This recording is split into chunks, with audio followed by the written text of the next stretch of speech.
Hello everyone, welcome to an introduction to WordPress. This series of videos has got something for everyone, from beginner to intermediate to advanced users. If you're a beginner or someone who doesn't want to write code, you will learn the fundamentals of using the WordPress backend to create pages, posts, navigation menus, adjust basic settings, and then you can combine that later with pre-existing themes and plugins to create your own websites. However, for our intermediate to advanced users, we're going to roll up our sleeves and learn how to create a theme from scratch, which means we're going to begin with 0 files, 0 lines of code, and we're going to write everything together so you can really learn how to bend WordPress to your will and get it to do whatever you need it to do. Now, before we get started, let's spend about a minute to review what WordPress is and why we're so excited to be using it. So, what is WordPress? Well, WordPress is a free, open source web publishing system, which is just another way of saying it's a free tool to help you build websites. So, who uses WordPress? Perhaps you've heard that it's used by small businesses or for personal blogs, but it's also used by governments, schools, nonprofits, and Fortune 500 companies. Which means WordPress is for everyone. It doesn't matter who you are or what you're trying to achieve with your website, there's a good chance that WordPress can help you. Now, not only can WordPress help you, but the community surrounding WordPress can also help you, and it is a massive community. Somewhere between 17 to almost 20% of all websites on the internet are powered by WordPress. That's almost 1 in 5. Now, I can explain later why that's an amazing statistic that we should all be excited about and that we all benefit from, but for now, just know that a lot of people use WordPress. And finally, the greatest strength of WordPress, at least in my opinion, is the attitude surrounding it. There's a very can-do, self-empowered, helpful, let's keep things simple, but remember that we can achieve anything attitude attached to WordPress, and I absolutely love it. So in this series of videos, I want to share some of that love for WordPress with you and get you started. So let's dive right in. In front of you is the WordPress dashboard. You'll also hear this referred to as the WordPress admin or the WordPress backend. You can think of this as home base. This is where you administer your website. This is where you create posts and pages, so on and so forth.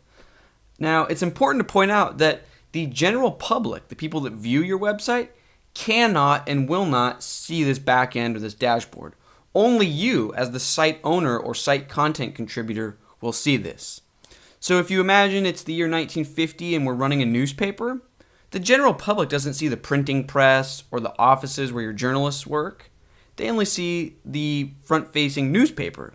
So in this case, the public only sees our website, the way that we construct it, whereas this WordPress backend, this looks relatively the same for all WordPress websites, and it's where the content creators work to add content to the website and administer the website. And I think that'll make more sense here in just a moment. So for example, if we click Posts in the left-hand menu, we see a list of news post titles. So this one reads How to Assess Website Analytics. This one is titled Tutorial Demo Files Posted. And you can tell right away that this is not how a public-facing website would be laid out. This is not interesting or captivating in any way. This is only for the site owners and content contributors. So these are the existing posts on the website. So we can click on one if we want to begin to edit it. And then this is very similar to a word processing program. We can bold certain text, make it italic. We can add new text. And then when we're done, we can simply click this Update or Save button. And we just saved an update to a post. So that's how simple it is to edit existing content with WordPress. Now let's take a look at how easy it is to create new content altogether. So if we go back to the post screen, we can see a list of our existing items. If we click this Add New button, we can simply provide a title. New example post, and then you just add in a bit of content in the body section, add a bit of Latin dummy text, You can choose a category if you'd like. So we can choose between article or news, or we can even add a new category just for organizational purposes. Let's call this news. And then just click this blue publish button. And that's it. We just saved a new article and it would now show up on our front-facing website.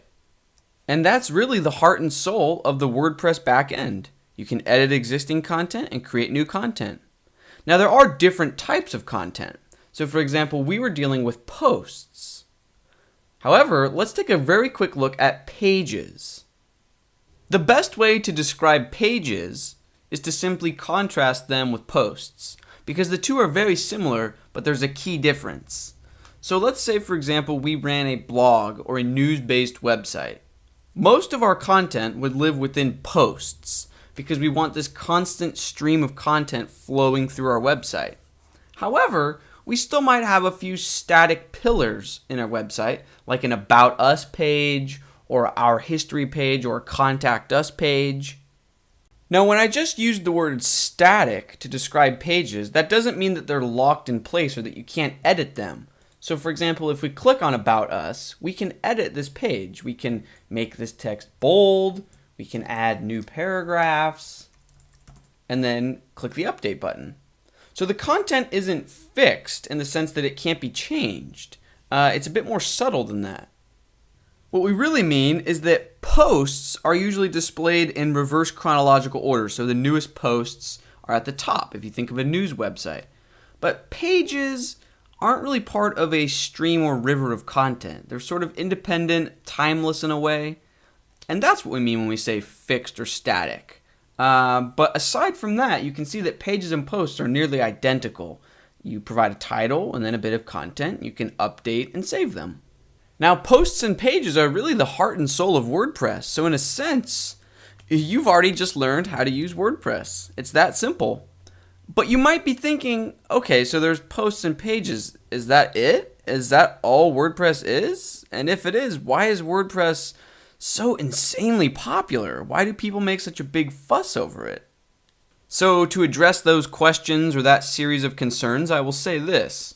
Yes, the core of WordPress really is that simple, but the core is also very powerful and very easy to extend and customize. So for example, out of the box, WordPress only comes with posts and pages, so you can have a news section and then a few static pages. But what if you wanted a completely separate part of your website to have recipes, so dinners, desserts, meal ideas? Well, you can see in the sidebar that I've created a custom post type named recipes. And that if I click that, we've got all this entirely different content here.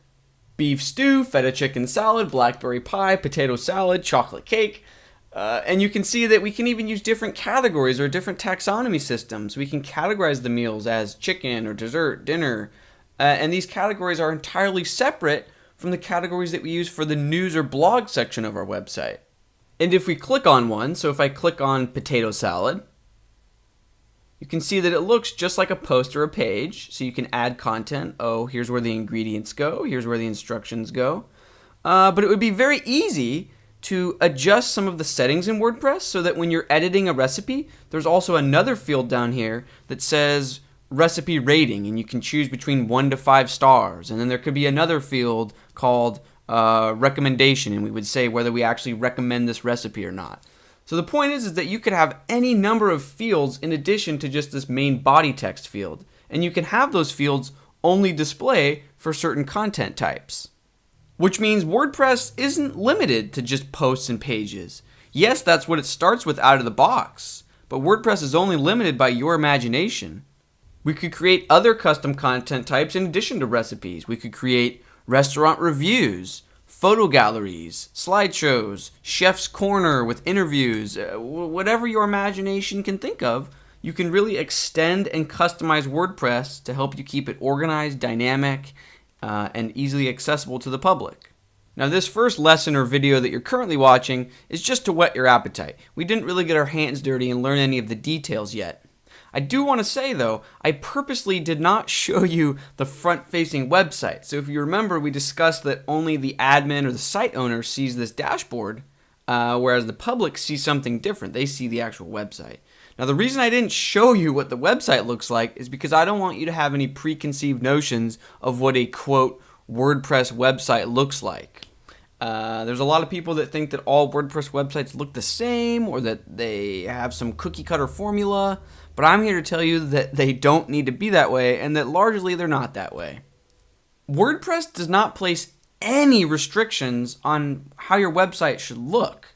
The only reason some WordPress websites feel cookie cutter or maybe they look the same is because a certain theme has become very popular. A theme is what controls the public-facing portion of your website. It's what your audience sees. So again, you as the admin, you see the dashboard when you're editing your website, and the public sees what the theme outputs. So the theme says, okay, on the homepage there should be 5 news posts, then there should be 5 recipes and 3 restaurant reviews, and it should use these colors and these background images, and this is how it should look and function. That's the role of the theme. Now remember earlier when we said that the WordPress community was huge? It is, and it's also filled with people who share their work. So imagine if someone who's a developer created a really useful theme, and then 500,000 or 1 million people started using that theme. Well, at that point, you can start to understand why some people might say WordPress websites look cookie cutter, because they've seen thousands or even millions of websites using the exact same theme. But I'm here to remind you that it's up to each site owner to choose what their website looks like and how it functions. It's not WordPress's fault that certain themes become incredibly popular. And it's actually helpful to move beyond themes and look at WordPress as more of a tool. WordPress is really just a tool that stores information in a database for you, that makes that data easy to manipulate, easy to query, easy to present to the public, and you can leverage your own HTML, CSS, JavaScript, and PHP code to output whatever you want to output.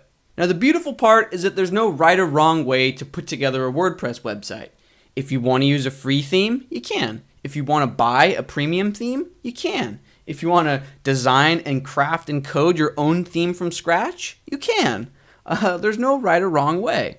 And that's what makes WordPress so unbelievably amazing, is that it's this huge community of people all using the same platform, but they all use it in their own different way, and they share advice and resources and tips and tutorials. Now this video series is basically just me sharing the info that I feel is the most useful. Now whether you're a beginner or intermediate or advanced user, we're going to be looking at all of the different WordPress admin screens and settings. And we're also going to look at how these different WordPress modules tie into theme output. So whether you want to use a pre-existing theme or whether you want to code your own theme from absolute scratch, we're going to take a look at all of the factors at play. So thank you very much for watching this introductory video, and I'll see you in future lessons very soon. Thanks, bye.